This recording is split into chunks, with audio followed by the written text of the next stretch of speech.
What's happening, Fresh Baked? I got a few things I want to talk about today, and we are going to get right to it.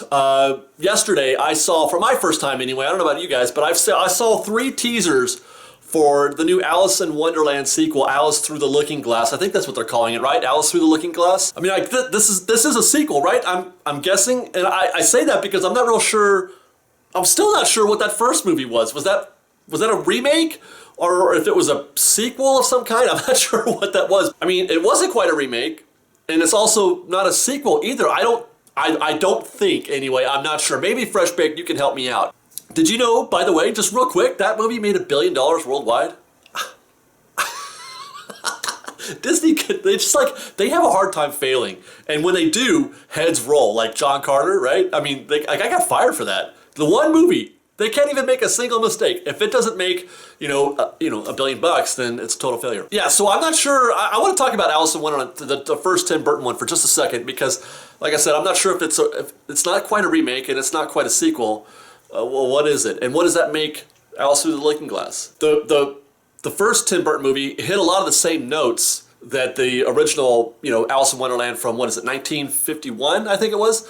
The scene with the Hatter and the Off with Their Heads and what was it? I can't think of.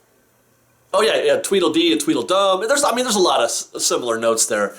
But at the same time, they keep referencing Alice as having, welcome back, or this is not the right Alice, it's not the same Alice as before, as if to suggest she's coming back, following up on her original visit from 1951.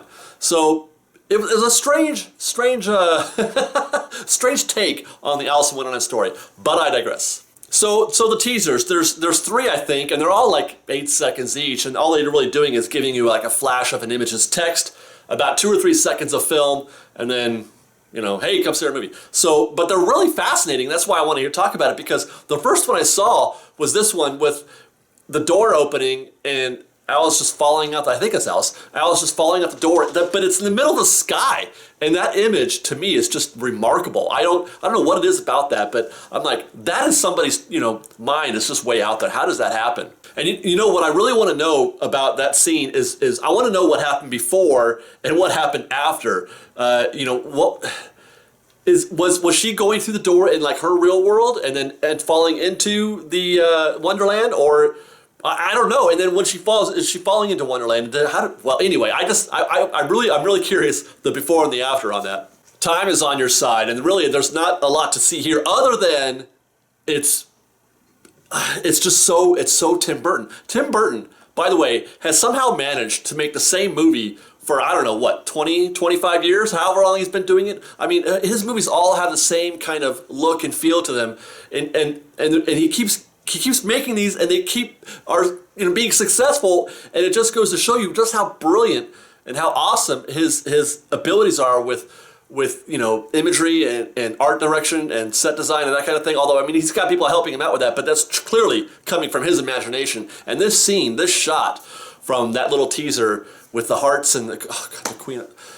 Dude, that looks amazing to me, and I'm really actually quite excited to see Alice Through the Looking Glass. Hopefully I can fit that in to the other 108 movies that they're going to release next year. We got a lot to do, Fresh Baked. Disney has made a lot of movies, and we have to see them all. Oh, help me. So let's move over to Disneyland, where they made an announcement the other day, which, I don't know if you've heard this yet before, and when I tell you, if you haven't, it's going to kind of blow your mind a little bit, because I didn't even think that this kind of thing was even on the table. And they're kind of slipped this one under the radar. Nobody's talked about it. I haven't heard any kind of whiff from Mice Chat or anything like that. But okay, for the Thanksgiving week, just the week of Thanksgiving only, which I think is the 21st through the 28th, they're going to run 2 fireworks shows nightly. Now, I think, I read, in the article that I read, just on the OC Register, they said they've done this before. I don't remember this ever happening. Have you? Maybe I felt like I've been paying attention for the last few years, but maybe I haven't. I don't know. They said they did it for New Year's, I think, maybe. Does that seem right? Do they do it twice for New Year's? But anyway, twice nightly for a week, fireworks. And what's even crazier, and this kind of makes me feel like it's almost like a practical joke or some sort of April Fool's Day thing. They're going to do 2 Paint the Nights, 2 Fantasmics, and 2 Christmas parades every day. I mean, and the latter, the Christmas parade one, I can't even get my head around that because, okay, you're going to do, that's 4 parades in one day? I think the article's wrong. I think the article's wrong about the Christmas Day parade because there's no way they can run 4 parades in one day. There's no way. They can't do it. And this seems like a great idea on the surface, and maybe it is. I mean, time will tell. There's a lot of demand for all these things. A lot of demand for fireworks, a lot of demand for Paint the Night, a lot of demand for Christmas parade. So yeah, more shows is better. Everybody gets their turn, I guess. And the idea, obviously, is to try to mitigate crowd control problems. But here's the thing. Instead of a 2-hour stretch where the hub and Main Street are pretty much unmanageable, and we're talking about from like an hour before Paint the Night starts to a few 10 or 15 minutes after the fireworks, it's about a 2-hour stretch. Instead of that, we're gonna have a 6-hour stretch of the same thing, right? Because here's what's gonna happen. You're gonna have a fairly late Christmas parade, like 3 o'clock maybe, then Paint the Night at, they're running the first fireworks show at 6:30. Now I wonder if that's before Paint the Night. No, can't be. Because the article said the first fireworks show is at 6:30. They didn't say when the second or the first Paint the Night would be. Usually Paint the Night is before the fireworks. It gets dark early during this time, right? So maybe they start that at 5:30, I guess. I don't know. Then you go to 6:30 for the fireworks, then another Paint the Night, and then another fireworks, and you're going from about, that sets you up for about 4 o'clock to 10 o'clock. I don't think, in my opinion, I don't think there's ever going to be a point when there isn't a crowd waiting for whatever's coming up next. So the hub and Main Street and probably the whole corridor, the parade corridor, are going to be full for that 6-hour stretch. I'm going to be there to find out, by the way. At least one day, I'm going to try to make it there. I want to see what this is going to look like. I have to know. I have to know. It may not be Thanksgiving, and I'm not sure what day that's going to be yet, but we're going to find out. And what would a day be without talking about Star Wars Force Awakens? I can't imagine that. Not at all. But we're what, 45 days away? I'm not sure exactly. Got to look at 16, 12, 40, maybe like 43, 40, something like that. Anyway, Disney announced that they'd originally planned to release the novelizations of the film.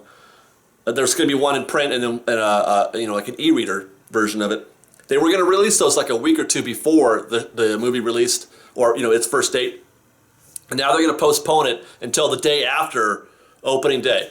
And I thought, well, that seems reasonable. I can't believe that they were ever going to consider releasing those books before the film. That doesn't make any sense. Why would they do that? Until I found out that's exactly what they do or have done for every single film since the first one. That's the way they've always done it. So the idea is that apparently, well, maybe the assumption then, the inference that I'm making is that the plot is so top secret, although this is kind of typical for J.J. Abrams, but still, what is going on in the story, you guys? Because we're talking about spoilers on the level of Fight Club or Sixth Sense. What is happening in this film that they're guarding so secretly? I have to know. Well, no, I don't want to know. Check that. I don't want to know. I want to go in on the day. I don't want to know what's going to happen. I don't want, because that's what it is in the day of Twitter. And maybe that's what it is, because in 1977 or 79 or 81 or even 96 or 98 or whenever, the prequels were released, still trying to block that out of my memory, but whenever the internet wasn't quite, social media wasn't quite where it is today. And I promise you, you will not escape Twitter if somebody reads that book the day before, or a week before the movie. You will not be able to escape Twitter and finding out, if you follow it at all. I guess maybe some people don't. I tried, but I couldn't. But anyway, you're gonna know what the plot points are. You're gonna find out. So I'm glad that they're doing this, even if there isn't anything super secret or cliffhanger. Spoilery, about the plot. I appreciate that they're doing this. I think it's a good idea. They're not giving up a lot. They're giving up. They were making a big deal about losing 2 weeks of book sales for the Christmas season. To which I contend, books? Who reads books? Nobody's buying books for Christmas, you guys. So calm down. Go ahead and wait. Okay, I'm gonna buy a book, by the way. So I'm just saying, nobody buys books anymore. And finally, I want to talk about this. It's going around. There's a new bridge in New Orleans Square. Well, okay, yeah, it's a new bridge. I did a little research on this, and I found out. Well, first of all, it's not a bridge meant for, guest use. You can see where it's, where the bridge connects or runs. It's backstage. It's on the other side of the train tracks, or one side of it is anyway. The other side leads to the second floor of like the Club 33. That's not for us. The bridge it's not a new bridge. It's not permanent. From what I found out, this is temporary, and it's here only so that they can, because it's for, to obscure some pipes or something like that, that they're, I don't know. I'm not a construction worker, so I can't say for sure. But all I know is that it's part of a, they're doing some infrastructure updates on, the Club 33 side, I believe. And so that bridge is there just to kind of, make it look pretty without, getting too fancy. And then once they're done in a few months with the upgrades to Club 33, which I assume that's where it's going, they'll take the bridge back down. Okay, so that's it for this update from Fresh Baked. I want to hear from you guys, though. What do you think of the Alice Through the Looking Glass teasers? There's not much to glean there, but are you excited about it? And what about the fireworks? What do you think? What do you think is going to be the impact of having, if this is true, mind you, this is OC registered. This is a legit source, so I have to think it's true, at least to some extent. What do you think the impact is going to be of having up to 6 shows? Oh my God, 6 shows on Main Street and the Hub. Oh my goodness! And then finally, what do you think about the Star Wars not releasing the books until the day after the movie releases? I want to hear from you guys, all of you fans out there. Let us know what you think. And until next time, Fresh Baked and stuff. Bye guys, Fresh Baked and stuff. We've got lots more videos for you to see, so grab a churro and check out our Secrets in History videos, or maybe our ride-throughs, or you can just watch all of our weekly trip reports and have your mind blown by how much fun we're having. It truly is the best of Disney Baked Fresh Daily. Oh, and don't forget, you can support Fresh Baked through our Patreon campaign, link below. Thanks again for watching, everybody. Fresh Baked!